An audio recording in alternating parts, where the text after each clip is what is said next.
अपने लड़कों को पुलिस में भर्ती मत करवाना, फौज में भर्ती मत कराना। इनका पैसा हराम है, इनका ये मरते हैं तो इनके जिस्म में कीड़े पड़ जाते हैं। किसके नहीं पड़ते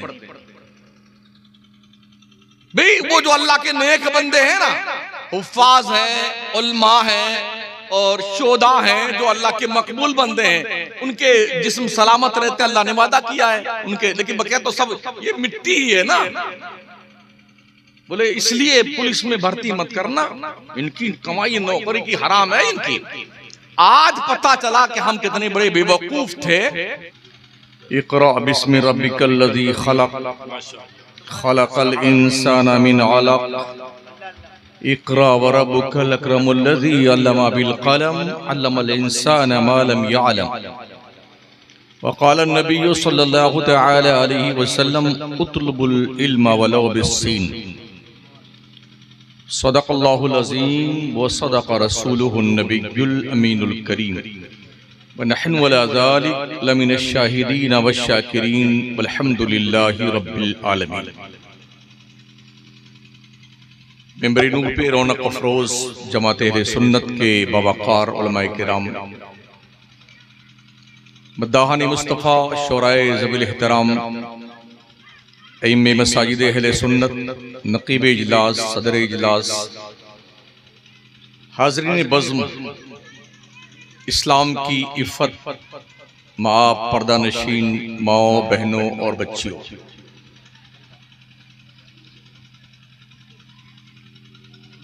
पहली बार आपके इस कस्बे में अल्लाह करीम ने कुछ कहने और सुनने का मौका अता फरमाया है।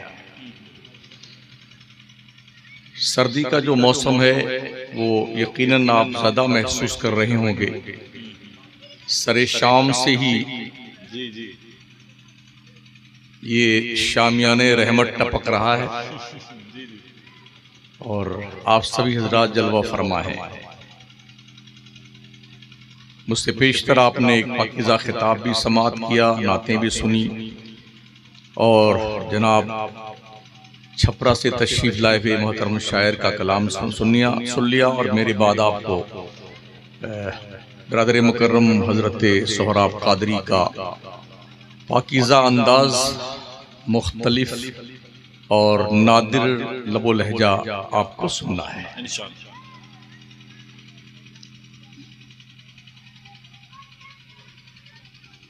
मेरी बात गौर से समाअत फरमाइएगा, बिल्कुल खामोशी के साथ, और मैं अपने नकीब मोहतरम से अर्ज करूंगा आप भी बिल्कुल चुपचाप मेरी तकरीर सुनिएगा।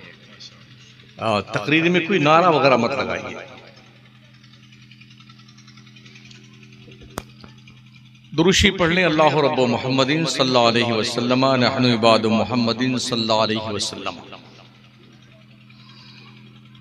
इस्लाम ही वो पाकीज़ा मजहब है जिसके मजहबी किताब का आगाज नुज़ूल के एतबार से क्वालिफिकेशन से हुआ है और तालीम पर, शिक्षा पर, क्वालिफिकेशन पर जितना जोर इस्लाम ने दिया है दुनिया के किसी मजहब में इतना जोर नहीं दिया गया है। मगर अफसोस इस बात का है जितना ज्यादा जोर इस्लाम ने तालीम पे दिया है उतना ही जोरदार अंदाज में मुसलमान तालीम के तकरीबन 99 पायदान पे है। एकदम दुनिया भर से पीछे, गया गुजरा, अनपढ़, गंवार, कुछ न आता न कुछ जाता, सिर्फ खुराफात। मुल्क के तुलो अर्ज में कश्मीर से लेके कन्याकुमारी तक हमारी एक ही दुर्दशा है जिसका रोना रोया जा रहा है। ऐसा नहीं कि हमारे मदरसे नहीं, बहुत मदरसे, मगर ऐसे गुत्थम गुत्था हैं लोग कि अल्लाह रहम फरमाए।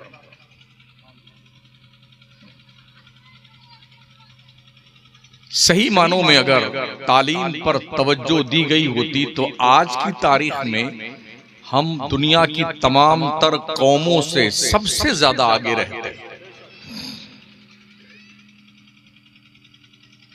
मगर जितनी भी रिपोर्टें हैं, सचर कमेटी की रिपोर्ट हो या मंडल आयोग की रिपोर्ट हो, सबकी रिपोर्ट यही बताती है दुनिया के हर कौम से पीछे अगर तालीम में कोई कौम है तो उस कौम का पाकीज़ा नाम हजरत मुसलमान है। जी। कमाल यह है कि इस पर इन्हें हैरत भी नहीं है, अफसोस भी नहीं है। हमारी कौम में जिहालत पर भी नाज किया जाता है, क्या कीजिएगा। खाने में इतने मस्त हैं, मैं समझता हूं पूरे मुल्क के होटल मुसलमानों ही के शिकम परवरी पे चलते। एक जमाने तक अलबैक होटल बड़ा मशहूर था मक्का, मदीना, जद्दा वगैरह में, लेकिन अभी जब मैं 10 दिन पहले वापस लौटा मदीने और मक्के से, तो अब की नई वहां पर दरियाफ्त मुझे लगी, एक पूरा मोहल्ला सिर्फ मछलियों के होटल खोले हुए हैं। कम से कम 1.5 घंटा इंतजार में आप खड़े रहेंगे तब आपका बैठने का नंबर आएगा। मर्द, औरत, बच्चे, बूढ़े सब सिर्फ खाने में मस्त हैं, सिर्फ खाने में। अलबैक की तरफ कोई नहीं जा रहा, आप सिर्फ मछली पे मुसलमान टूटा हुआ है। ये इस बार की रिपोर्ट है। दिल्ली में चले जाएं तो जामा मस्जिद के चारों तरफ सिर्फ होटल ही होटल, टिक्का, बोटी, mutton, korma, chicken chilli, chicken fry, crispy और फ्रिस्पी। ओहो साहब, दे चमचा लिया, कढ़ाई में आइए। जो किताबों की दुकानें थी, बेचकर लोगों ने किताब की दुकानों को वहां पर खाने के होटल खोल लिए, इसलिए कि जब कौम पढ़ती नहीं है तो किताब किसको बेचा जाए। ये अलविदा। गोरखपुर का उर्दू बाजार भी गायब हो गया। कभी बड़ी बड़ी लाइब्रेरियां होती थी जहां मुसलमान जाकर के पढ़ते थे, रिसर्च करते थे, तहकीक करते थे। आज उन लाइब्रेरियों में बैठकर सिर्फ आंसू बहाने वाले वो लोग रहते हैं जो सिर्फ ड्यूटी पे हैं कि कोई आए और हमें पढ़ ले, हमारी किताबों को पढ़ने के लिए नाम लिखवा के जाए। और फिर आप ये सोचते हैं कि आपको बड़ी तरक्की मिलेगी, दुनिया कदर की नजर से देखेगी। इस बात को ध्यान रखना है, बढ़ते आगे वही हैं जो पढ़ते हैं, और जो कौम पढ़ती नहीं है उस कौम को दुनिया भुला देती है, कचरे के डब्बे में डाल देती है। जब तक हम पढ़ते थे, हमने 800 साल तक अखंड भारत पे हुकूमत की। 800 साल किसको कहते हैं? जब हमने पढ़ना छोड़ दिया, नाच गाना, हुल्लड़बाजी और जी मुशायरे पे मुशायरे, वो दिल्ली की तमाम तर गलियां जहां पर इल्मी महफिलें मुनक्किद होती थी, वहां मुशायरे की महफिलें, बाबा बाबा जिंदाबाद जिंदाबाद जिंदाबाद जिंदाबाद।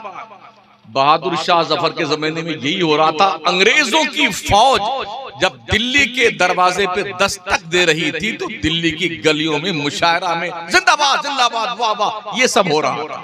नतीजा क्या हुआ?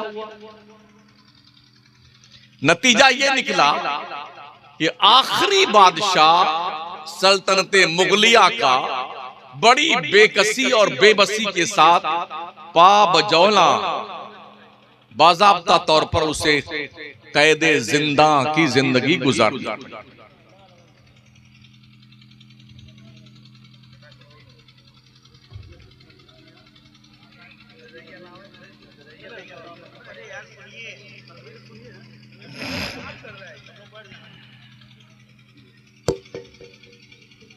बैठ जाए, बैठ जाए, माशाल्लाह बैठ जाए। अल्लाह के पैगंबर सल्लल्लाहु तआला अलैहि वसल्लम जिस दौर में तशरीफ लाए थे, गुमराही का दौर था, शिर्क और बुत परस्ती का दौरा था। एक नहीं 360 और 420 बुत पूजे जाते थे मक्के में। काबा के अंदर भी तशरीफ रखते थे लोग, छोटे मोटे मझले मुटके छुटके सब बैठे हुए। इस्लाम के पैगंबर ने अल्लाह के जिक्र व फिक्र में नबूवत के ऐलान से पहले गारे हिरा का सिलेक्शन किया और वहीं पर ध्यान ज्ञान में अपना वक्त गुजारते थे। तो अल्लाह करीम ने सबसे पहला मैसेज जिब्रील के जरिए से, वो भी ईसा पैगंबर के आसमान पे उठाए जाने के 571 साल बाद जब अल्लाह बंदों से मुखातब हुआ तो सबसे पहला मैसेज अल्लाह का जो आया था वो क्वालिफिकेशन था, पढ़ने का था। इकरा मुस्तफा पढ़िए।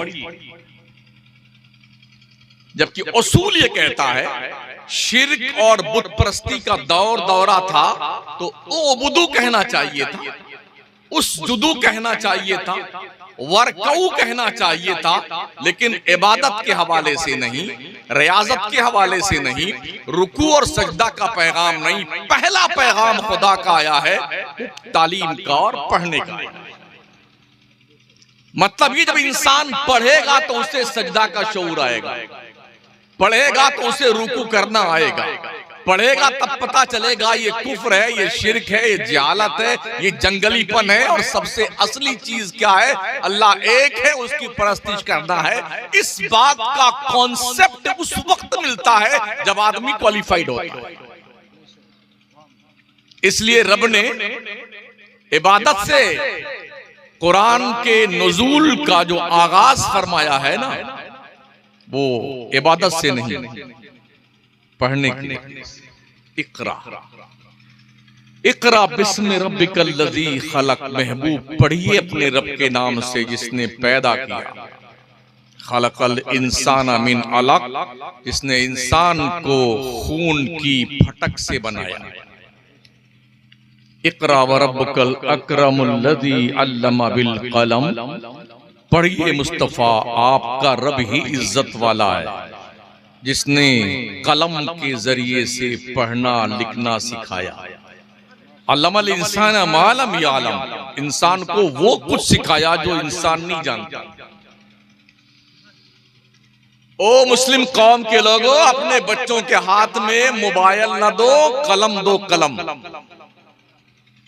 ये कलम इतना दमदार है कि इसकी कसम उठाई गई, नून वल कलम वमा यस्तुरून। रब कहता है कसम है कलम की, और कलम जो कुछ भी लिखता है। इस कलम में वो दम है कि जज अगर इस कलम से चला दे कि इसे फांसी की सजा होनी है तो हो जाती है। हुई, अरे अभी हुई है। इसे उम्र कैद में जाना है, हो जाता है। ये दम है इस कलम का। हमने इस कलम को छोड़ दिया। 9 महीना का बच्चा, 8 महीने का बच्चा है, वो भी एंड्रॉइड मोबाइल चला लेता है। तो हमने अपने बच्चों को नचनिया तो बनने का शौक दिया, पढ़ने लिखने का शौक नहीं दिया। क्यों? इस्लाम के पैगंबर ने यह फरमाया, मैदाने जंग में जाने वाले मुजाहिद को तलवार देने से ज्यादा बेहतर है किसी स्टूडेंट को टूटा हुआ कलम दे दो। पढ़ाइए ना इसको बच्चों को। क्यों पैगंबर ने फरमाया इल्म हासिल करो, तुम्हें चाहे चीन तक जाना पड़े। क्या चीन में दरसे बुखारी दिया जाता था?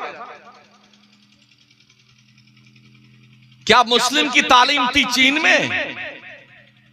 जलालैन पाई जाती थी उस वक्त। पैगंबर ने चीन जाने का मशवरा क्यों दिया? तालीम सिर्फ और सिर्फ दीन ही की तालीम नहीं है, तालीम दुनिया की भी होनी चाहिए। आज नतीजा ये है, हमने गुज़िश्ता तकरीबन 70 साल से 75 साल से जो जुर्म किया, खामोश जुर्म, हमने दीन और दुनिया की तालीम को 2 हिस्सों में बांट दिया। नतीजा ये हुआ, जो मौलाना बना वो दुनिया से जाहिल रह गया, और जो दुनियादार डॉक्टर बना वो दीन से जाहिल रह गया। और ये भी हमने देखा, जो मौलाना बन जाता है वो समझता है इतने डॉक्टर, मास्टर, लॉयर, इंजीनियर ये सब जाहिल है। और जो डॉक्टर, इंजीनियर, लॉयर, मास्टर बनता है वो क्या कहता है, जितने मौलाना है सब जाहिल है। और सच्चाई ये है कि दोनों जाहिल है। रेस्पेक्ट दीजिए, रेस्पेक्ट लीजिए। तन्हा मौलवी दीन का काम करके दीन की कश्ती को साहिल मकसूद से हमकिनार नहीं कर सकता है। आप मास्टर को, लॉयर को, इंजीनियर को, उलमा को, सबको मिलजुल करके अपनी जिम्मेदारी संभालने की जरूरत है आज की तारीख में, तब आप कुछ कर पाएंगे। जिम्मेदारियां बांटिए ना, क्या दिक्कत आती है। अगर आप इंजीनियर हैं तो सोचिए कि आपने बहैसियत इंजीनियर अपनी कौम के लिए क्या काम किया है। अगर आप डॉक्टर हैं तो सोचें बहैसियत डॉक्टर आपने अपनी कौम के लिए क्या काम किया है। अगर आप लॉयर हैं तो सोचिए बहैसियत लॉयर आपने अपनी कौम के लिए क्या काम किया है। ताजिर हैं, इस हैसियत से सोचिए आपने बहैसियत ताजिर अपनी कौम के लिए क्या काम किया है। आप शेखुल हदीस मौलाना हैं, खतीब हैं और मुफ्ती हैं, तो सोचिए इस हैसियत से आपने अपनी कौम के लिए क्या काम किया है। और जब सोने लगिए बिस्तर पर जाइए, अपना मुंह रजाई में छुपा करके अपने इस घिनौने किरदार पे गौर कीजिए और अपने रब को जवाबदेह होने का खौफ पैदा कीजिए कि मरने के बाद अगर अल्लाह ने पूछा हमसे तुमने बंदों के लिए हमारे क्या सहूलियात दी हैं, जवाब क्या है आपके पास। सुना मैंने आज दिन में यहाँ पर औरतों का जलसा था, मदरसा हाजरा जामिया, तकरीबन 34 बच्चियों को, कुछ उसमें कारिया थी, कुछ आलमा फाजिला थी, उनको रिदा पोशी उनकी की गई, उन्हें डिग्रियां तकसीम की गई हैं। तवज्जो दीजिएगा मेरी तरफ, मैं काम की बात करता हूं। हमने बचपन से ये सुना था, जितने हमारे अल्लामा मौसम, अरे लड़कियों को तालीम देना हराम है, इनको लिखना पढ़ाना सब हराम है। आज सबके सब एक दारुल खोले बैठे हैं बच्चियों का। अगर आज के 70 साल पहले इस पे मेहनत की गई होती तो आज माओ की कोख से परवान चढ़ने वाले बच्चे नबी के गद्दार नहीं बनते, मुस्तफा के वफादार बनते। ये जुल्म किया गया है गुज़िश्ता 75 साल से मिल्लत की उस तबके पर जिस तबका की बाज़ाब्ता तौर पर कमांडर इन चीफ का नाम सैयदा आयशा सिद्दीका है और सैयदा फातिमा ज़हरा। ये जुल्म किया गया कि बच्चियों को तालीम से दूर रखा गया।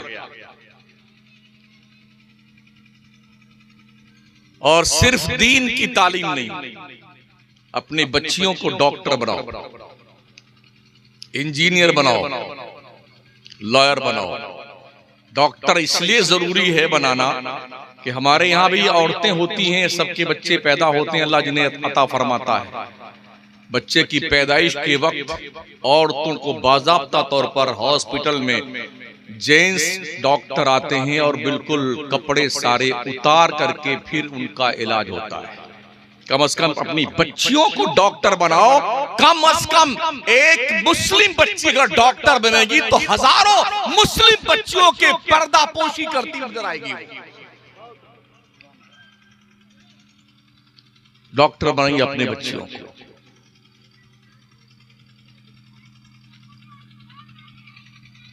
बचपन में हमने यही सुना था, लोन लेना हराम है, लोन लेना हराम है, लोन लेना हराम है। नतीजा क्या हुआ पता है? आज पूरे मुल्क में इक्का दुक्का बड़ा ताजिर मुसलमानों का दिखता है, बाकी सब मीडियम या गरीबी रेखा के नीचे छोटी मोटी दुकान, कोई मूंगफली बेच रहा है, कोई कुछ बेच रहा है, कोई चाय की दुकान और ढाबी लगाई हुई है। आज सब जायज का फतवा दे रहे हैं, बगैर लोन लिए आप तिजारत नहीं कर सकते हैं। आप 4 व्हीलर लेने जाइए, कैश पैसे आपके जेब में है ना, तो कैश पैसा दे करके आप 4 व्हीलर नहीं ला सकते हैं, हिसाब देना पड़ेगा पहले। आप फाइनेंस करवाइए। अब सब जायज भी कर रहे हैं, खुद भी निकलवा के हजरत लोग लेके आ रहे हैं। 1 करोड़ का आप कोई कारखाना डालना चाहते हैं, आपके पास कैश में 1 करोड़ है, डाल के बताइए मुझे। इतनी जांच हो जाएगी ना कि आप सिर्फ चक्कर काटते रहेंगे कोर्ट के, जब आप देते देते बुढ़ा जाएंगे और धंधा नहीं कर पाएंगे। हम भी पूरे मुल्क का दौरा करते हैं, हमें पूरे मुल्क में ऐसे 10-20 आदमी मुसलमानों के नहीं दिखे जिसके यहां 100-200 लोग काम करते हो, मजदूरी करते हो, नहीं दिखे। क्यों? इसलिए कि हमारे लोगों ने ये फरमा दिया। अरे दूर अंदेशी भी किसी चीज का नाम है यार। गैरों का तो है, गैरों से मुराद सुन्नियों की बिलमुकाबिल जो लोग, उनके यहां बहुत सारे। क्यों? कि उनके यहां दूर अंदेशी से लोग काम लेते हैं। हमारे यहां तो बस जी, हमारे मन में आया तो जो फतवा लिखना था हमने लिख दिया, इनके मन में आया जो फतवा लिखना इन्होंने लिख दिया, बस हुल्लड़बाजी करके तूफान बदतमीजी मचाए हुए हैं लोग। कौम में इंतशार पैदा हो चुका है। इस फितने को खत्म करने की जिम्मेदारी हमारे उलमा की भी है, हमारे अइम्मा की भी है, खुतबा की भी है, पीरों की भी है, और आम मुसलमान की है। अपने मसाइल गांव के खुराफात को बैठ के हल कर लिया करो, इसे फितने मत बनाओ, इसे कौम को लड़ाओ मत बीच में, आपस में झगड़े खत्म करो, वरना इन मदरसों का फायदा क्या है। साथियों, दोस्तों, बुजुर्गों, तो पूरे मुल्की पैमाने पर ये लोन का मामला ये भी अपनी जगह एक सोचने का विषय है। बड़े बड़े शहरों में इक्का दुक्का कोई अस्पताल हमें देखने को मिल जाता है मुसलमानों का, लेकिन मैं कई बार बोल चुका हूं, अगर आपने अपने खुद के हॉस्पिटल नहीं बनाए तो एक दौर बहुत करीब आने वाला है, दुनिया के अस्पतालों में आपका इलाज पैसा दे करके भी लोग नहीं करेंगे, ना कोई वकील आपका केस लड़ेगा, ना कोई इंजीनियर आपके मकान और दुकान का नक्शा बनाएगा, इसलिए कि आप मुसलमान हैं। इससे पहले कि ये दिन आए, अपने अफराद पैदा कर लो। मारहरा के सादात का ये सेंटेंस याद रखो, आधी रोटी खाओ, बच्चों को पढ़ाओ। अगर महीने में 30 दिन बकरा मुर्गा ठूंस ठूंस के खा रहे हो ना, महीने में 1 दिन गोश्त खाओ, 29 दिन का पैसा बचा करके किसी बच्चे के तालीम पे खर्च करो। गांव का सर्वे करो, महल्ले का सर्वे करो। अगर कोई बच्चा गुर्बत की बुनियाद पर स्कूल मदरसा नहीं जा रहा है ना, अपने मरे हुए बाप के इसाले सवाब के लिए 2 साल की फीस भर दो और पकड़ के लाओ मदरसा में दाखिल कर दो। मौलाना पढ़ाइए इसे बच्चे को, फीस हम देंगे, ड्रेस दिलवा दो। लेकिन क्या करोगे? अब्बा मर जाए तो तीजा, 10वां, 20वां, 40वां बरसी 15-15 देग मुर्गा मुसल्लम पूरा खानदान तोंद फुला फुला के खाता है। गलत कह रहा हूं? बोले बहुत बड़ा सवाब मिलता अब्बा को। किसको खिलाने से? मुस्टंडो खिलाने से। जिसकी तोंद पहले से भरी हुई उसी को खिलाओगे, सवाब मिलेगा। इमाम अहले सुन्नत का फतवा उठाइए, आला हज़रत तामुल मय्यित युमीतुल क़ल्ब, मुर्दों का खाना दिल को मुर्दा करता है। लेकिन मालदारों को खिलाते हैं लोग, सेठों को बुलाएंगे, हमारे अब्बा मर गए, 40वां की दावत आ गया, आइए का खाना खाने के लिए। मतलब आप इंतजार में थे कि अब्बा मरे तो दावत करें। हज़रात औलादे मौलाए कायनात सैयदी व सनदी आकाई मौलाई सैयद अफसर अलवी साहब क़िबला बराउ शरीफ की आमद हुई है। नारे तकबीर, नारे रिसालत, मसलके आला हजरत तालीमी बेदारी कॉन्फ्रेंस, आमदे औलादे मौलाए कायनात अल्लामा मुफ्ती शमसुद्दीन साहब क़िबला। साथियों, बुजुर्गों, दोस्तों, कोशिश करो, सिर्फ खाना खिलाना ही फजीलत की बात नहीं है। आप हैरत करेंगे, हमारे इलाके में जहां हम रहते हैं उसके बॉर्डर के इलाके में एक बच्चे का अब्बा मर गया तो 40वां में हजरत 14 लाख रुपया खाना खिलाया था उसने। 14 लाख रुपए का खाना खिलाया था पूरे खानदान। और यहां तक हालात हैं कि चाहे सूद पे ब्याज पे पैसा लाओ, लेकिन हमारे अब्बा की फातिहा में खाया है, तुम्हारे अब्बा की फातिहा में हम खाएंगे। अरे अल्लाह तेरे पेट को अंगार से भर दे, यही खाना बचा तेरे खाने के लिए। तुम्हारे घर पे खाना नहीं खाते हो।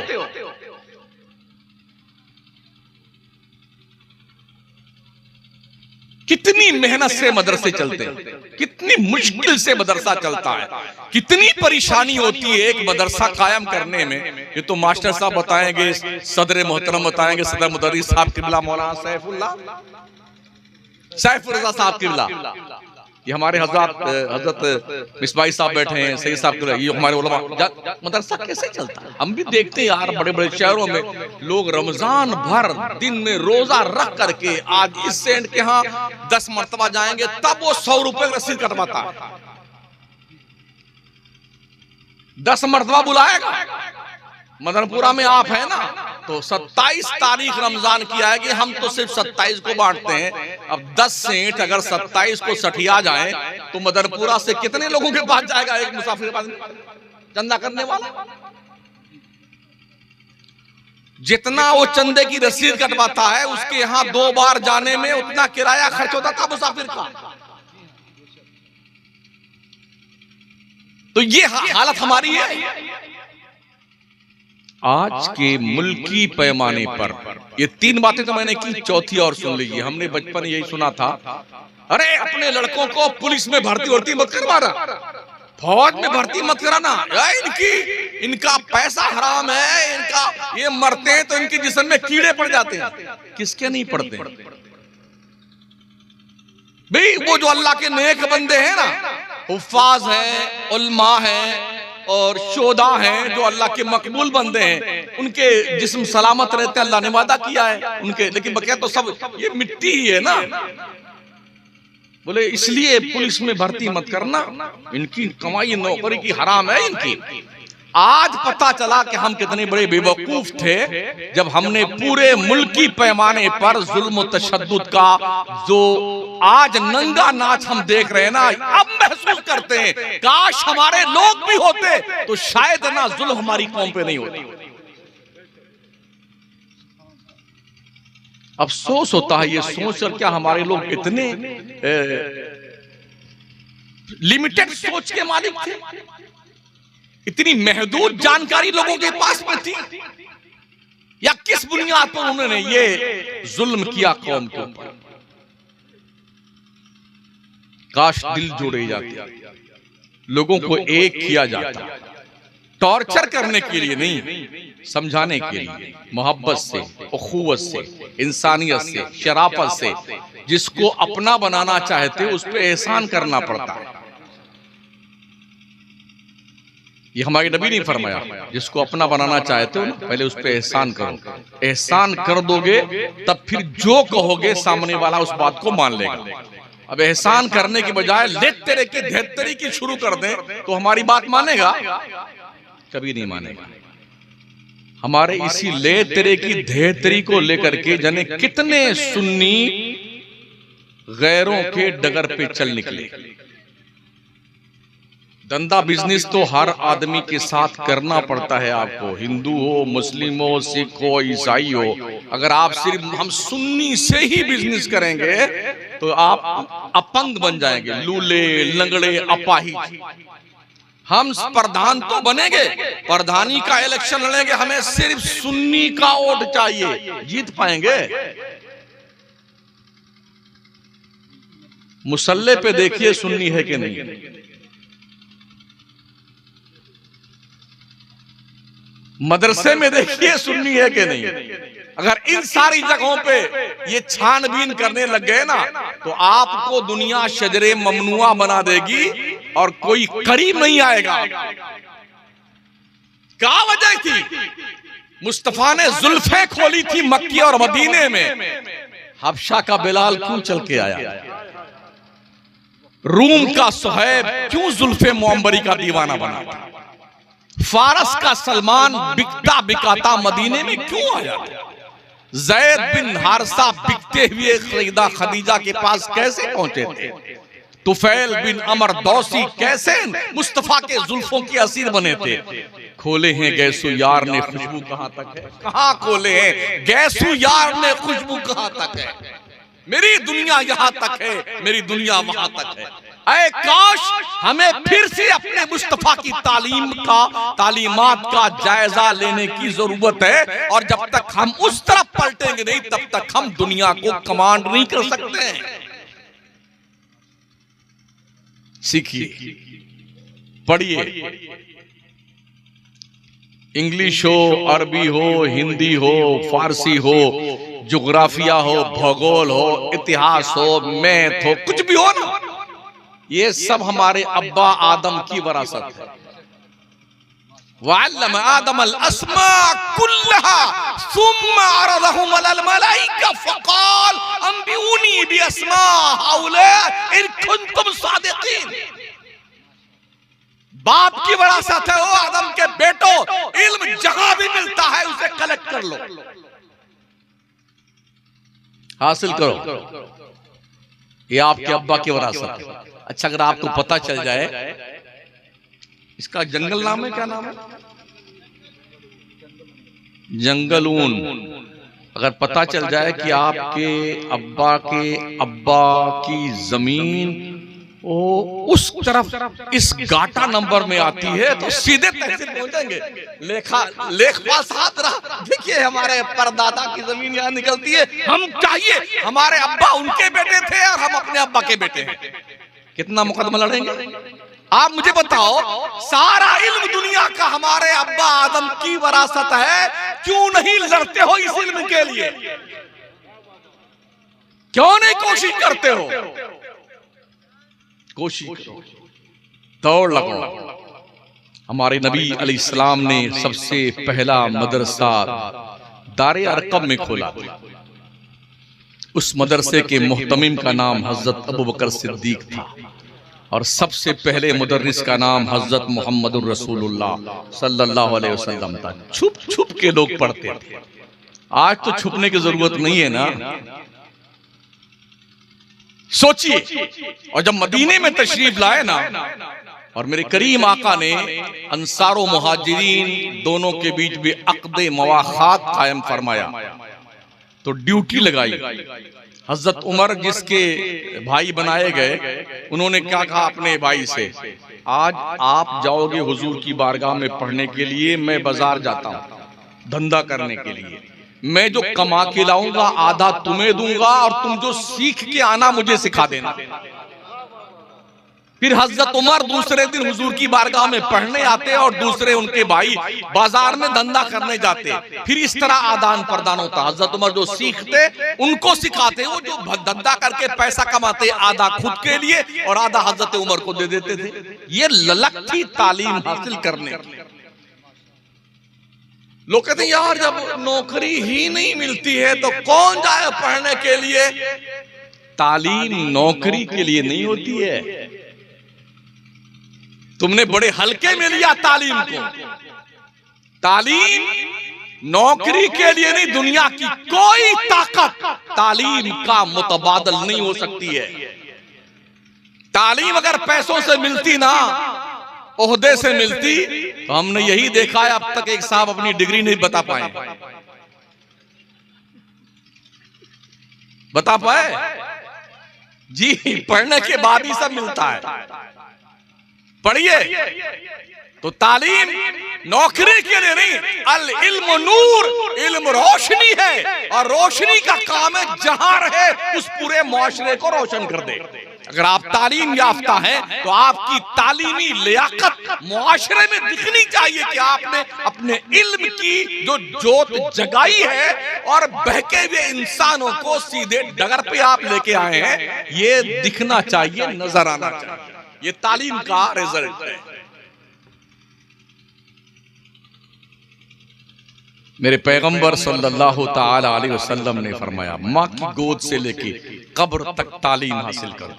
उतलुबुल इल्म मिनल महदी इलल लहद, इल्म हासिल करो माँ की गोद से कब्र में पहुंचने तक। जो लोग बुढ़ा गए हैं ना, आप देखिए ना तो इमाम साहब से मसला पूछेंगे नमाज का, अरे शर्म आती हमको, कल का लौंडा है इमाम साहब, हमारे पोते के बराबर, इसके पास जाएंगे तुम्हारी बेइज्जती हो जाएगी, हैं? इसलिए पूछने नहीं आते हैं। और हाल ये है कि 70 साल के हो गए बुढ़े बाबा, नमाज पढ़ना नहीं आता। हाँ जरा सजदे में जाते हैं तो ऐसे देखते हैं बगल में ये कैसे जा रहा है, तब जाते हैं सजदे, चक्कर मकर देखा करते हैं, नियत बात करके कोई पंखा देखता है, कोई ऐसे बगल में देख लेता, अच्छा आप भी आ गए, ठीक है।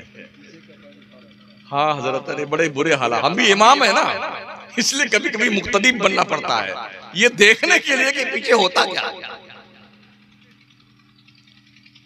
हेलीकॉप्टर सजदे में जाते तो हेलीकॉप्टर बन जाते हैं, दोनों टांगी उठी हुई है, हाँ ना अंगूठे का पता है ना 3 उंगलियों की वजूद का पता, कुछ नहीं। तब क्या कहते हैं, अरे कैसे पढ़ लो अल्लाह कबूल कर लेगा। वाह क्या तुम्हारी थिंकिंग है यार।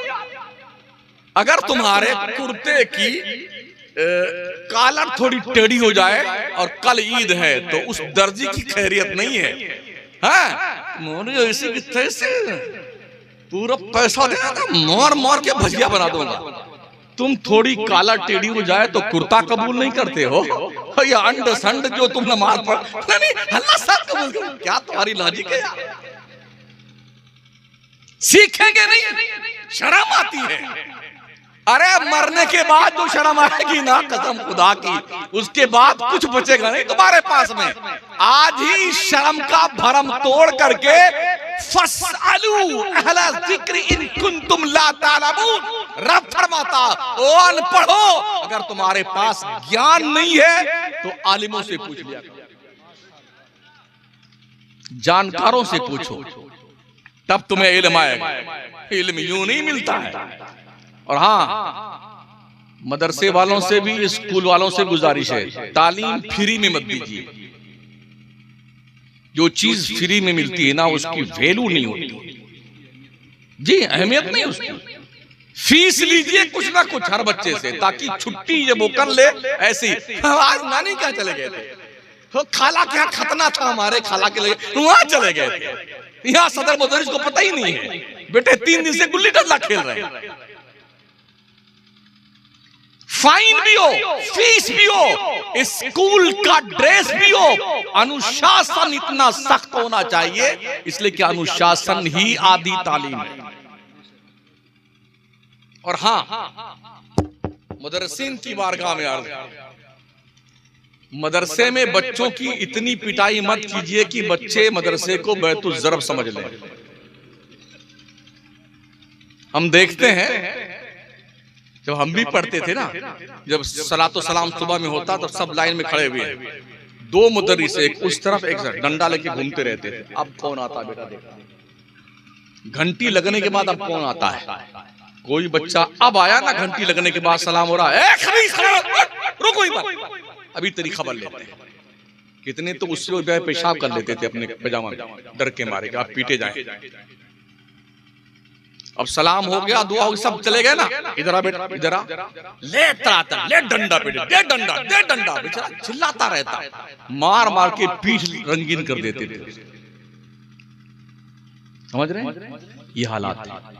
कभी आपने देखा है स्कूलों में, जो क्रिश्चियन लॉबी के स्कूल, वहां बाज़ाब्ता तौर पर बच्चों के लिए खेलने के सामान होते हैं, घोड़ा, हाथी और जी झूला, क्रिकेट का सामान, और खूबसूरत औरतें ड्रेस पहन के लाली पाउडर क्रीम व्रीम सब लगा वगा करके ना, टॉफी लेकर के, चॉकलेट का ट्रे लेकर के, हर तरह की टॉफी सजा करके, welcome my son, welcome welcome. अब बच्चे जो 3 साल के बच्चे आ गए, अरे मिलते ही उनको चॉकलेट मिलती है, प्यार से बच्चों को बुलाया जाता है, वो बच्चे अब घर नहीं रुकते हैं, वो बस जल्दी से तैयार होते हैं, चॉकलेट मिलेगी स्कूल में, यहाँ नहीं जाऊंगा मैं, अब यहाँ पीछे मारेंगे, उन्हें पता है 2-4 डंडा पड़ेगा। ये भी हमने देखा है, 3-3, 4-4 साल के बच्चे को ऐसे पकड़ लेते हैं हाफिज जी मौलाना साहब और ले डंडा। अब वो बेचारा कहाँ छुड़ा पाए, मारते मारते वो चीखता रहेगा, चिल्लाता रहेगा। यही जी करता ये मौलवी कहीं मिल जाए इसको इतना मारू ना, इसको मारू, मार मार के इसको गधा बना दो। यार बच्चों की सहन क्षमता तो होती है, क्या कैपेसिटी उसकी है, इतना मार रहे हो बच्चों को। छोटे बच्चों को आज हमारे मुल्क में भी और हमारे राजस्थान में बड़ी सख्ती के साथ अगर किसी टीचर के हाथ में डंडा मिल गया ना तो उस टीचर की खैरियत नहीं। बहुत कुछ हमें सीखने की जरूरत है, खासकर हमारे नॉर्थ इंडिया के मदरसे के जिम्मेदारों को साउथ में जाकर के कुछ ट्रेनिंग लेने की जरूरत है। बोले ये कैसे चल पाएगा, दीन और दुनिया की दोनों तालीम कैसे हो पाएगी? भाई साहब 2 साल पहले केरला के हाई कोर्ट में 50 मौलाना प्लस वकील बन करके हाई कोर्ट में वकालत की ड्यूटी ज्वाइन की। कैसे हुआ? वो भी आलिम बने हैं और लॉयर बने और हाई कोर्ट में उन्होंने ड्यूटी ज्वाइन की। कैसे मुमकिन हो? ये जो हमारा दरसे निजामी शरीफ चल रहा है ना, इसमें बहुत कुछ बदलाव लाने की जरूरत है। अब आप देखिए आज कुएं कितने हैं दुनिया मुल्क में, कुएं से पानी निकाला जाता है आज की तारीख में, सब जगह नल लग गया है, सरकारी मशीन से सब पानी आ रहा है, टोंटी में आ रहा है, नल से आ रहा है। लेकिन नूरुल ईज़ा से काम शुरू होता, कुदूरी, उसके बाद और फिर उसके बाद जो है फिका किताब आती है, शरे वकाया, हिदाया, ये सब जितना सब कुएं का बयान। चूहा गिर गया तो ये हुक्म है, मर गया, फूल फट गया तो ये हुक्म है, कुत्ता गिर गया कुएं में इतना डोल, हमें जब डोल ही नहीं रहा तो पानी निकाल रहा। भाई साहब अब तक कुएं में डूबे हुए हो, 5-6 साल तक यही बस डोल पानी निकालो, 10 डोल, 15 डोल, 20 डोल, जैसा जो जानवर मरे। किससे निकालोगे? नल से निकालोगे जब कुआं ही नहीं रह गया। फलसफे की किताब लिए बैठे, फलसफे की जगह आज की तारीख में जदीद साइंस की किताब को दाखिल करने की जरूरत है, मैथ दाखिल करने की जरूरत है, इतिहास पढ़ाने की जरूरत है, इसलिए कि आपका इतिहास खत्म किया जा रहा है। जरूरत इस बात की है, लेकिन क्या कीजिएगा, वरासत तकसीम करने के लिए उलमा से पूछिए, जिसको मैथ नहीं आता है ना वो वरासत का मसला नहीं जानता है। बेटी को बाप के प्रॉपर्टी से कितना हक मिलेगा, भाई को कितना मिलेगा, उसकी बीवी को कितना मिलेगा, अब्बा को कितना मिलेगा, और ये मर गया तो उसको कितना मिलेगा, कितना, और 2 भाई हैं 1 बेटी है तो इसका हिस्सा कैसे बनेगा, ये मैथ से ताल्लुक रखता है। और हालत ये है कि हजरत वाला तो जानती नहीं मैथ क्या चीज है। हमने ये भी देखा बम्बई जैसे शहर में लोग खड़े रहते हैं, बस में सिर्फ नंबर लिखा होता है कि ये बस कहाँ जाएगी, तो वहीं खड़े रहेंगे, जब बस चली जाएगी जहां उनको जाना है वही बस चली जाएगी, तब पूछते हैं वो फलां बस कब आएगी, कहा जनाब अभी तो गई आपके सामने, ये तक नहीं आता। बैंक में पहुंच जाए तो फॉर्म भरना नहीं आता है। ये यतीमी क्यों है? क्यों नहीं इस पे ध्यान दिया जाता है? क्यों नहीं ढंग से तालीम दी जाती है बच्चों को, दीन और दुनिया दोनों की तालीम। अभी मेरी तकरीर थी मैंगलोर के पास, मैं तकरीर करके लौटा जब सुबह में एयरपोर्ट जाने के लिए, 7:30 बच्चे और बच्चियां पढ़ के लौट रहे थे। मैंने कहा यार मौलाना ये बच्चे इतनी जल्दी कहां जा रहे पढ़ के? कहा जा नहीं रहे, ये पढ़ के लौटे। उन्हें क्या पढ़ के लौटे? तो उन्होंने कहा हज़रत इनकी माएं 4 बजे अजान से 1 घंटा पहले जगाती हैं और ला के मदरसे में छोड़ के जाती हैं। बच्चे 4 घंटा दीन की तालीम हासिल करते हैं, फजर यहीं पढ़ते हैं, तहज्जुद यहीं पढ़ते हैं। अब ये जा रहे हैं ना, घर पे नाश्ता करेंगे, अब ड्रेस पहनेंगे तो अब स्कूल पढ़ने जाएंगे। कितनी पाकीज़ा वो माएँ हैं जो 4 बजे अपने बच्चों को जगा करके दीन की तालीम के लिए मदरसा छोड़ के आती हैं। अगर उनके बच्चे काबिल और कामयाब नहीं होंगे तो हमारे बच्चे कामयाब होंगे। अम्मा खुदे सो रही हैं 9 बजे तक, इसलिए कि रात जो है जब सुबह 2, 2:30, 3 बजने लगे हैं ना, तब तक तो अम्मा लिए मोबाइल इसी में लगी रात भर, है ना। तालीम होगी। उनके बच्चे तहज्जुद भी पढ़ते हैं, फजर भी पढ़ते हैं, पढ़ते पढ़ते बच्चे डॉक्टर बन जाते हैं, मगर नमाज नहीं छूटती उनकी। हमने ये देखा है मदरसों में, क्योंकि हम भी चटाई पिटाई के मौलाना है। आलिम अल्लामा बन जाने के बाद जब डिग्री लेके निकलता है, तब तक सही ढंग से नमाज नहीं पढ़ता, उल्टी मार लेता इल्ला माशाअल्लाह। बड़े मौलाना साहब डंडा दौड़ाते थे ना, तब भागते थे लोग मस्जिद, 3 बार चिल्लाते मस्जिद, जब तीसरी बार आवाज लगाते तब लोग तैयार होकर अब भागो रास्ता पकड़ के। कौन लोग होते थे? कोई नायबे दौरा में है, कोई दौरा में, कि अभी अल्लाह मौलाना साहब डंडा लगा के दौड़ा के मारेंगे। तो ये हालत थी। यानी दरसे बुखारी पढ़ने वाला बच्चा भी इल्ला माशाअल्लाह वो भी नमाज का आदी नहीं बन पाता, जिसने 8 साल मदरसे में गुजारे हैं जहां सिर्फ काल अल्लाह और काला रसूल की तालीम दी जाती है। और वो बच्चे जो सिर्फ तहज्जुद की नमाज और फजर की नमाज जमात से पढ़ते हैं, इसी पीरियड में वो दीन की सारी जानकारी हासिल कर लेते हैं और बेहतरीन डॉक्टर, इंजीनियर, लॉयर और जने क्या क्या बनकर के उभरते हैं। अपने बच्चों को ताजिर बनाओ, ताजिर, बिजनेसमैन बनाओ। इसलिए कि जब अगर आपके बच्चे बिजनेसमैन नहीं बनेंगे, रुपया पैसा नहीं होगा, तो मदरसे कैसे चलेंगे, घर कैसे चलेगा। गरीबी रेखा के नीचे जिंदगी गुजारने वालों की तादाद हमारे यहां ज्यादा है, और फुकटिया गिरदारी लाल की तादाद भी हमारे यहां ज्यादा है। फालतू बैठे 5 यहां बैठे हैं, 4 वहां बैठे हैं, आप गप्पे लड़ाते हैं बेटे बैठ करके। बात करेंगे लंदन अमेरिका की बात करेंगे, लगता है शायद ये बीबीसी लंदन के रिपोर्टर है। गप्पे लड़ाएंगे बैठ करके, आता जाता कुछ नहीं है। और हर होटल पे अगर 15 आदमी बैठे हुए हैं तो 15 में 13 मुसलमान हैं, 2 दूसरे होते हैं। जी सर। और उनका एक ही मौजूद सुखन होता, अरे हो इमाम साहब है ना, अरे वो मौलाना साहब मोटरसाइकिल है, कहीं लंबा हाथ मारा इन्होंने, ये मौजूद सुखन होता है। तो क्या मौलाना दुनिया में सही से जीने का हौसला नहीं रखता है? क्या आप ही 4 व्हीलर पे चलना जानते हैं? ऐसा मौलाना चाहिए जिसकी तनख्वाह बहुत कम हो। हाँ, 5000 तो बहुत हो जाती है देते देते। तो ऐसा एक काम कीजिए, जिब्रील के पास सब मिलकर के खत लिखिए, हजरत अपनी कंपनी के 2-4 इमाम भेज दीजिए, ना खाना खाएंगे, ना उनकी बीवी बच्चे हैं, वह नमाज पढ़ाएंगे, अल्लाह अल्लाह करेंगे। ऐसा इमाम भेजिए। क्या ऐसा मुमकिन है?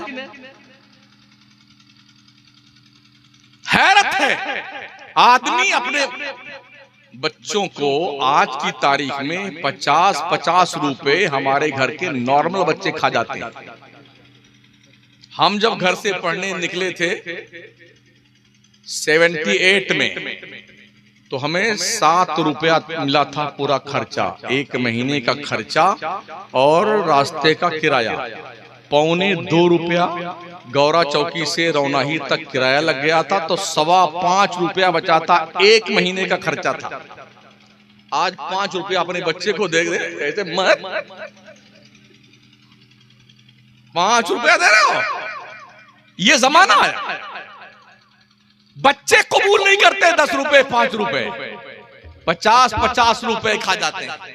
और हमारा मुसलमान नौजवान हरदम गाल में भरा हुआ। अरे मुंह खोल ना। तो जब बात करने का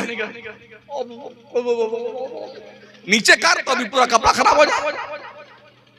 इतना पूरी खाता है मरदूद, इतना पूरी खाता है, अभी जवान नहीं हुआ बुढ़ा होने लगे। मस्जिद का गुसल खाना देख लीजिए, वॉशरूम देख लीजिए, तो ऐसा पिचकारी मार मार के ऊपर से नीचे लाल कर दिया है, थूक थूक करके। बंबई गए ना, चौपाटी के इलाके में एक पान बिकता है 1500 रुपए का। बोले ये मुगलों का पान है। एक शख्स बात कर रहा था, आज मैंने 3 पान खाया 1500 में, 4500 हो गए। मूर्ख आदमी, तेरे बच्चे पढ़ाई के लिए फीस के लिए तरस रहे हैं, तू 1500 रुपए का एक पान नहीं 3 पान एक दिन खाता है, कहां से लाएगा पैसा? चाय पे चाय, चाय पे चाय, 10 रुपए से कम पे चाय मिलती नहीं बंबई में। कितने ऐसे हमने बंदे देखे हैं जो 25-25 चाय पी जाते हैं। गुड़ा कीजिए आप जरा।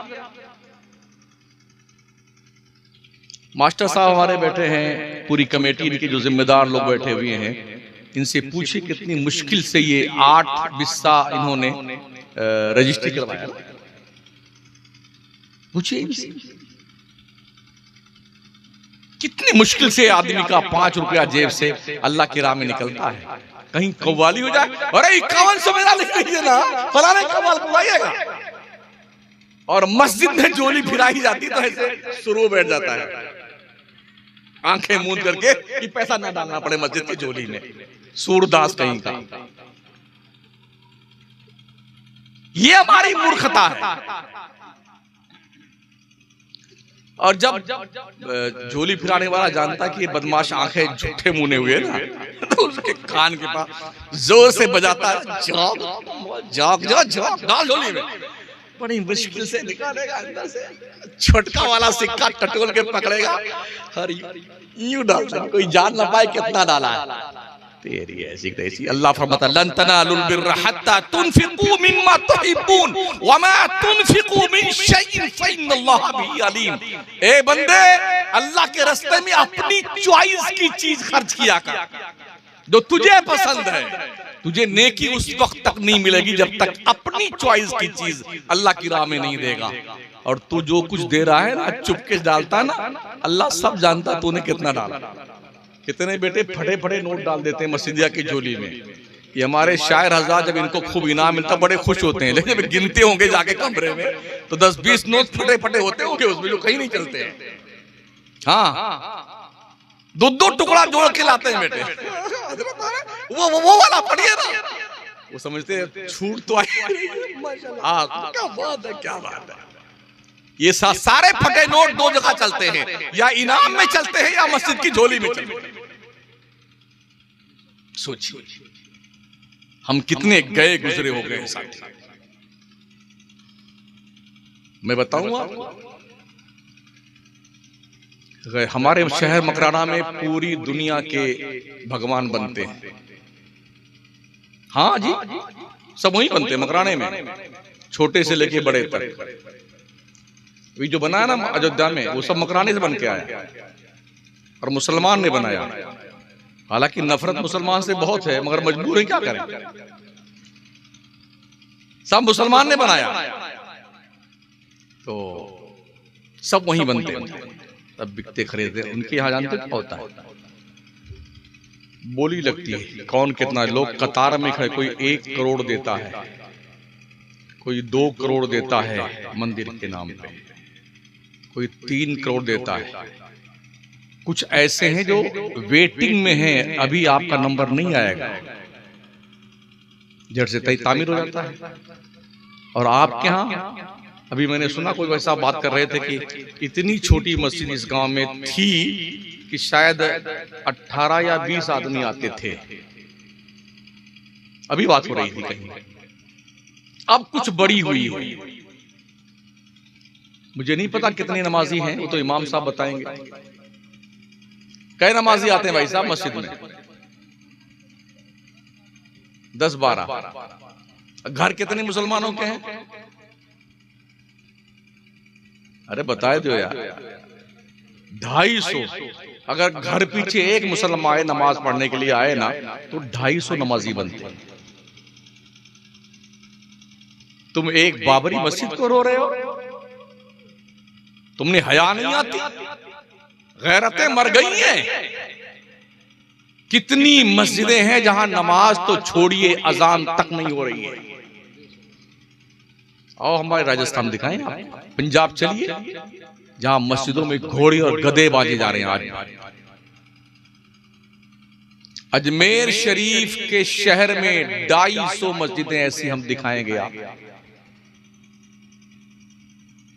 सुरसुरा एक गांव, रूपनगढ़, जहां दर्जनों मस्जिदें हैं ऐसे पड़ी हुई टूटी फूटी, कोई पुरसाने हाल नहीं। तुम नमाज नहीं पढ़ते हो तो दुश्मन कब्जा नहीं करेगा। जब भी 6 दिसंबर चाहिए ना, हाँ 6 दिसंबर आएगा, यौम सियावरा, काली पट्टी बांधा, दिल को काली पट्टी से पाक कर ले, अपने दिल को सफेद बना ले, सफेद बंदे, और अपना नामे आमाल क्लीन कर ले। खुदा की इबादत करने का शौक पैदा कर। इस काली पट्टी बांधने से कुछ नहीं होने वाला। अल्लाह के घर को सजदों से आबाद कर। दिल्ली में आपको एक नहीं कई दर्जन मस्जिदें हैं जहां पर एक मस्जिद में 2-2 हजार आदमी नमाज पढ़ सकते हैं, वीरान पड़ी हुई, कोई अजान देने वाला नहीं, चटाई नहीं, दरवाजे टूटे हुए। वहां जाकर के लोग अपने इश्क के मजमून तरतीब देते हैं बैठ करके मस्जिदों में। कहां बैठे हैं? अभी एक वीडियो आई थी, एक इमाम साहब मस्जिद के मैक से ऐलान फरमा रहे थे, गांव वालों 4 दिन हो गया है मस्जिद में जमात नहीं हुई, अल्लाह के वास्ते कोई 1-2 तो आ जाओ, जमात से नमाज पढ़ लेते हैं।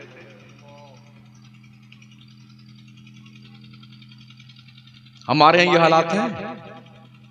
जब तक इल्म नहीं होगा तब तक आप तरक्की नहीं कर सकते। ना आपको नमाज का ज्ञान आएगा, ना रोजे का, ना ज़कात का, ना हज का, किसी चीज का नहीं। इल्म नहीं होगा तो कुछ नहीं होगा। पिछले साल गए थे हम उम्रा करने के लिए, भी पिछले साल भी गए थे, कई लोग गए थे, कुछ ऐसे लोग भी थे। तो जब 3 बार हजरत तवाफ कर चुके काबा का पहले दिन, तब एक साहब पूछते हैं, हे मौलाना साहब काबा शरीफ कहाँ है? काबा का चक्कर 3 बार लगा लिया है, हमसे पूछता है मौलाना साहब काबा शरीफ कहाँ है? अरे हमने कहा ये तुझे काबा नहीं दिखता है? कहा ये काबा हुआ? हमने कहा यही काबा। तो उसकी बीवी भी साथ, कहा फुरे मौलाना साहब? हम कहा हाँ। कहा दे बाबा सलाम अलैकुम। काबा को बाबा समझाए। इल्म नहीं होगा तो यही होगा, और इल्म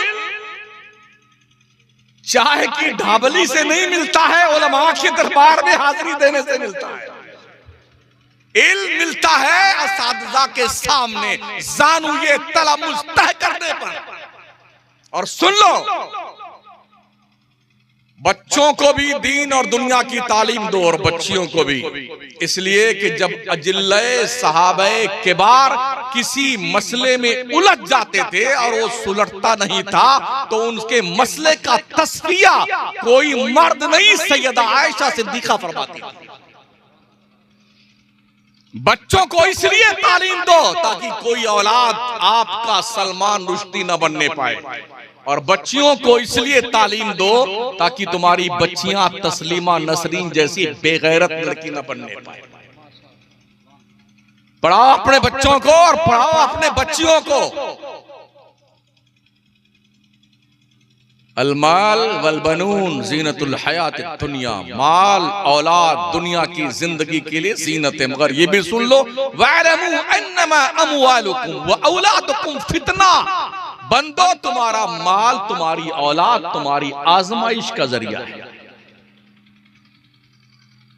इसलिए आपके बच्चे अगर हों जिसके भी, बच्चों की कदर करना सीखो। और हाँ ये भी सुन लो, माओ बहनों, अपने बच्चों पर अपनी तमाम तर तवज्जो मबजूल करो। इसलिए कि भी हमारे अजीज मुकर्रम ने फरमाया ना, सबसे पहला मदरसा माँ की गोद है। वो माएं पैदा करती थी नमाजी, धनी तलवार के मैदान के गाजी। वो माएं जब भी लेती थी बलाएं, दिया करती थी बेटों को दुआएं। इबादत में कटे बेटा जवानी, शहादत पे हो आखिर जिंदगानी। वो माएं अपने बच्चों को सलाहुद्दीन अय्यूबी की दास्तान सुनाती थी। वो माएं अपने बच्चों को खालिद बिन वलीद के मार्के के कारनामे सुनाती थी, साद बिन अबी वक्कास के जर्नियल की हिस्ट्री सुनाती थी, उबैदा इब्नुल जर्राह की क़यादत की दास्तानें सुनाती थी। तब वो बच्चे इस्लामो सुन्नियत के सिपहसालार बनते थे। आज हमारे बच्चे किसकी दास्तान सुनते हैं? सलमान खान, शाहरुख खान, अजीबो हामिर खान, ओ फलाना नचनिया, वो फलाना क्रिकेटर, वो फलाना यूट्यूबर आया। सिर्फ सिग्नेचर लेने के लिए बेटे लड़ मरते हैं। जन्नत का टिकट है क्या? लिए लाइन में खड़े हैं।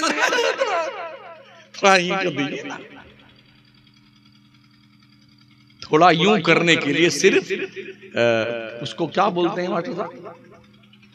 ऑटोग्राफ। हाँ यार बड़ा अच्छा, ऑटोग्राफ दे दिए ना। क्या है ये भला ऑटोग्राफ? जब तुम मरेगा तो तेरी घर वाले तेरी कब्र में ऑटोग्राफ रखेंगे। हजरत मुनकर नकीर हमारा बेटा बहुत अच्छा था, हराने नचनिया से ही ऑटोग्राफ लेके आया।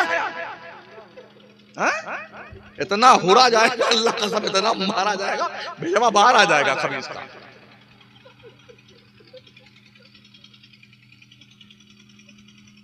ऑटोग्राफ लेके जा रहे हैं। एक खातून थी हजरत खुंसा। माओ बहनों सुन लो, ये मक्के में रोने का काम करती थी। इनका धंधा था, कारोबार था रोने का। जब कोई मर जाता था तो उसके घर पे रोने जाती थी, तो उसका नजराना लेती थी। अरे हाँ जरा रोवे नजराना मिल रहा। हाँ वही। अच्छा कमाल है, अब्बा आपके मरे हमको कितने आसानी।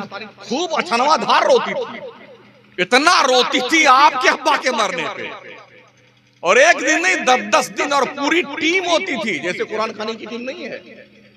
हाँ मनरेगा का जो ठेका लेता है कोई भी, कुछ मजदूर उसके होते हैं, आयत करीमा की टीम अलग होती है। तो ऐसे ही एक ठेकेदार होता और बकिया सब उसके वर्कर होते हैं। तो ठेकेदार ज्यादा पैसा लेता है और वर्कर को कुछ उनका मेहनताना देता है। तो वो भी यही काम करती थी, रोने धोने का। बाद में सहाबिया बनी, शौहर शहीद हो गए थे, 4 जवान बच्चे थे। कादसिया की जंग के मौके पर, जब कासिया में जंग लड़ी जा रही थी ना, अपने 4 जवान बेटों के साथ जंग में शरीक थी। लेकिन आंखों की रोशनी खत्म हो चुकी थी, नाबीना हो गई थी। जैसे कल जंग होने वाली है तो आज शाम को 4 जवान बेटों को बुलाया। कहा बेटो मैं तुम्हें कुछ नसीहत करना चाहती हूँ। कहा माँ बताओ क्या कहना चाहते हो? माना कहा बेटे तुम एक बाप और एक माँ के बेटे हो। जुमला सुनिए कैसी माँ थी। बेटो हमने तेरे बाप के साथ खयानत नहीं की, एक माँ और एक बाप बेटे। कहा माँ क्या कहना चाहती है? कहा बेटे कल जब मैदान कारजार गर्म हो तो इस्लाम के तहफ्फुज़ो बका के लिए मैदान में कूद पड़ना, लड़ते लड़ते शहीद हो जाना। खबरदार किसी भी बेटे के अगर पीठ पर एक भी जख्म मुझे लगा दिखा तो याद रखना हश्र के मैदान में अल्लाह के दरबार में तुम्हारा गला पकड़ लूंगा। हर जख्म इस्लाम के लिए सीने पे। ठीक है मां। जंग शुरू हुई दूसरे दिन, 4 बेटे मैदान में कूदे। इत्तेफाक देखिए 4 लड़ते लड़ते शहीद हो गए। उस माँ के दिल पर क्या गुजरेगी जिसका शौहर भी शहीद हो चुका हो बरसों पहले। 4 जवान बेटे जो बुढ़ापे के सहारा थे वो भी शहीद हो गए। माँ मौजूद उसी जंग में शहीद हो गए। जंग खत्म हुई, लोगों ने कहा आके खुंसा तेरे 4 बेटे शहीद हो गए।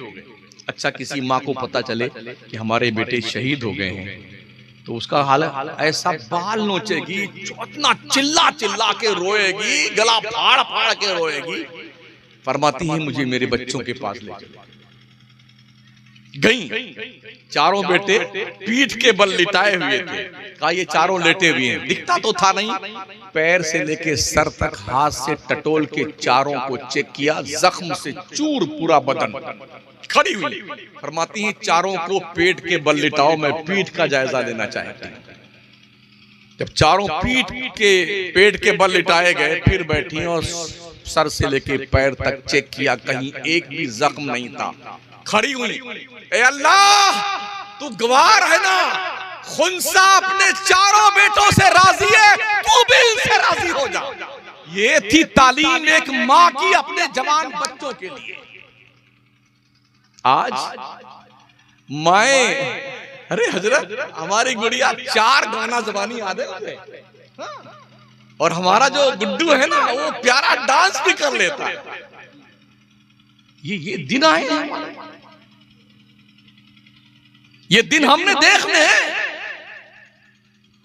तवज्जो दो अपनी बच्चियों पर, और ये उनके दिल में नक्शे कल हजर कर दो। तुम एक मुसलमान बाप की बेटी हो, तुम एक भाई का गुरूर हो, एक खानदान के सर का वकार हो, एक कौम मुस्लिम की आबरू हो। खबरदार तुम्हारे कदम लड़खड़ाने नहीं चाहिए। जिंदगी का हर कदम खातूने जन्नत के किरदार का आईनादार होना चाहिए। ये तालीम दो अपने बच्चों को। ये कब मुमकिन होगा? जब हम अपने बच्चों और बच्चियों को बचपन से ही इस बात की तालीम देंगे, तभी ये मुमकिन होगा। यार आप भी जानते होंगे, पहले जमाने में जब कुएं होते थे, जब कुएं से पानी निकाला जाता था ना, तो मुडेर पर इतने मोटे मोटे पत्थर रखे जाते थे, ऐसे खींचते थे रस्सा से पानी, यूं खींच खींच के। इतना मोटा पत्थर जो है रगड़ते रगड़ते एक एक बालिश्त गड्ढा बन जाता था। अगर पेटुआ की रस्सी से, नरमो नाजुक रस्सी से बार बार पत्थर पे भी घसीटा जाए तो पत्थर पे निशान बन जाता, गड्ढे पड़ जाते हैं। यार हमारा दिल कितना सख्त हो गया है, इतनी तकरीरें होती है, आखिर असर क्यों नहीं होता है? अल्लाह फरमाता है वज़क्किर फ़इन्न ज़िक्रा तनफ़उल मोमिनीन, नसीहत करते रहो, बेशक नसीहत मोमिन को फायदा देती है। कुछ लोग कहते हैं यार आजकल तो मौलाना के ज़बान में तासीरें नहीं रह गई। बिल्कुल ठीक कहते हो आप। क्यों? इसलिए कि तासीर के लिए रिज़्क़े हलाल शर्त है। अब मकराना से मैं आया हूं, अपने घर से रोटी बांध के तो ला नहीं सकता। साल के 365 दिन में से 300 दिन हम दूसरों का खाते हैं। मुझे पता नहीं लोग क्या क्या खिलाते हैं। हमारा गुमान अच्छा है मोमिन के हवाले से, लेकिन अगर तासीर नहीं हमारी जबान में, इसका मतलब आप कुछ गड़बड़ हमें जरूर खिला रहे हैं। सीधी सी बात, तभी तासीर नहीं हमारी जबान में। ये नस्से कतई है यार। वज़क्किर फ़इन्न ज़िक्रा तनफ़उल मोमिनीन। अगर आप मोमिन हैं, नसीहत असरअंदाज होनी चाहिए। इसका मतलब कहीं फॉल्ट जरूर है, उस फॉल्ट को चेक कर लीजिए। अपने बाप और माँ का एहतराम कीजिए। आज भी बड़ा अजीब प्रॉब्लम है, लोग जंग करते हैं माँ बाप से, झगड़ा कर लेते हैं, मार पीट करते हैं। आप कितने बड़े अल्लामा फहामा मुफ्ती क्यों ना हो, कितने बड़े तहज्जुद गुजार क्यों ना हो, अगर माँ बाप को एक झिड़की दे दी है, ये सारी सजदे तुम्हारे मुंह पे थोप दिए जाएंगे। क्या समझते हो माँ का मकाम, बाप का मकाम? और जवानों, बुड्ढो, तुम्हारी जन्नत काबा के दीवारों के साए में नहीं है, तुम्हारी जन्नत तुम्हारे माओ के कदमों के नीचे। अल जन्नतु तहत अक़दामिल उम्महात। इस्लाम के पैगंबर ने फरमाया तुम्हारी जन्नत तुम्हारे माओ के कदमों के नीचे। तुम्हारे बाप का रुतबा दुआए वालिदी ले वलदिही का दुआई लकुम।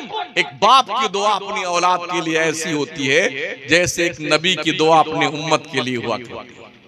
कहां बैठे हैं? बेगम का रुखे ज़ेबा देखने के बाद बूढ़ी माँ को डंडा मारने वालों, धक्के देने वालों, जुल्म करने वालों, कितने ढीठ क्वालिटी के तुम हो गए।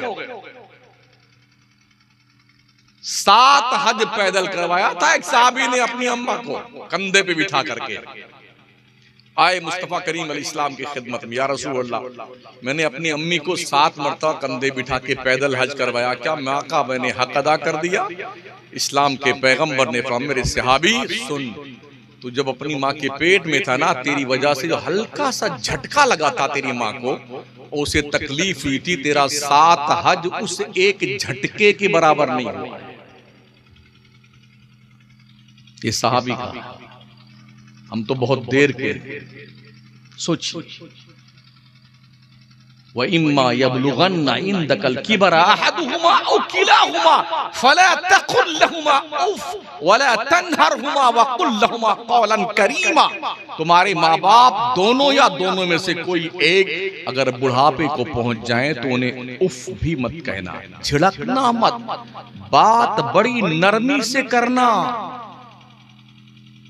वला तन्हरहुमा वकुल लहुमा कौलन करीमा, प्यार से नरमी से बात करना, ये अल्लाह का आदेश है। पढ़िए, कमेटी वालों का साथ दीजिए, सदर मुदर्रिस साहब, मास्टर साहब, जितने अहबाब आवानो अंसार हैं, आपके बच्चों को पढ़ना पढ़ाना, आपको आगे बढ़ना है। अपना पेट काट के पढ़ाइए। वो दौर गया जब हमारे अब्बा जब ले गए थे मदरसे में पढ़ाने, ए मौलवी साहब, हड्डियां हड्डियां हमार है, गुस्सा तुहार है। तो मौलवी साहब से अब अच्छा मारो इसको, कोई पूछने नहीं आएगा, खूब धुनाई करते। अब वो दौर नहीं रहा, ऐसी धुनाई हो जाए कि हम लोग धुने गए हैं बचपन में, तो मौलवी साहब जेल में जाएंगे। प्यार से, मोहब्बत कीजिए। अगर सामने वाला बंदूक से लड़ने आ रहा है तो उसके मुकाबले में गुलेल काम नहीं करती है, तलवार काम नहीं करती है, वैसा ही असलहा लेके आपको जाना पड़ेगा। इस्लाम लड़ने की इजाजत नहीं देता है, लेकिन इस्लाम पिटने की भी इजाजत नहीं देता है। अगर कोई एक थप्पड़ आपको मारता है तो इस्लाम का हुक्म उतना ही जोर का थप्पड़ लगाओ उसको भी मरदूद को, ताकि बदला पूरा हो जाए। आपसे अच्छा खाना कोई नहीं खाता है, तो कम से कम थोड़ा पहलवानी कीजिए, बॉक्सिंग सीखिए, और वो एक और क्या सीखते हैं, हाँ, कराटे सीखिए, कराटे सीखिए। एक कराटा जानने वाला आदमी 50 आदमियों की दुर्गति बना देता है। सीखिए। जानते हो क्यों? सेल्फ डिफेंस के लिए भी और अपने देश के बॉर्डर की हिफाजत के लिए। अगर पाकिस्तान आंख दिखाए तो उसकी भी आंख निकालने की हिम्मत है। बांग्लादेश खुराफात के तो हम उसको भी देख लेते हैं। चाइना अगर लाल आंख दिखाता तो हम उसकी आंख में डंडा घुसा दें। इतना पहलवानी कीजिए, मस्त बॉडी बिल्डर बनिए। और अगर कोई आपके हिज़्बे मुखालिफ जो सुन्नी नहीं, वो बदमाश, इतना पहलवान, एक बार गिर जाओ तो उसकी हड्डी टूट जाए, ऐसे झुट्टे गिर जाओ। हाँ, समझ रहे हो? सीखो, कम खाइए, मेहनत कीजिए, काहिल मत बनिए। सुबह उठिए, दौड़िए यार 2, 4, 5, 10 किलोमीटर, क्या दिक्कत आती है? हम देख रहे हैं दुनिया बहुत दौड़ रही है। हाँ, आज जो हाकिम है ना, ये 100 साल मेहनत करके इस कुर्सी पहुंचे हैं, और हमने सिर्फ 100 साल में खाया है। खा खा के हमारी टंकी बढ़ गई है, दिमाग सिकुड़ गया है, इतना खाए हम। यानी आप अगर उसमें होटल में पहुंच जाए ना, और जब वो हजरत मीनू रहमतुल्लाह अलैह तशरीफ लाते हैं उनको पढ़िए ना, आसमाए गिरा भी हजरत उनके, अरे नाम पढ़ते पढ़ते थक जाएंगे।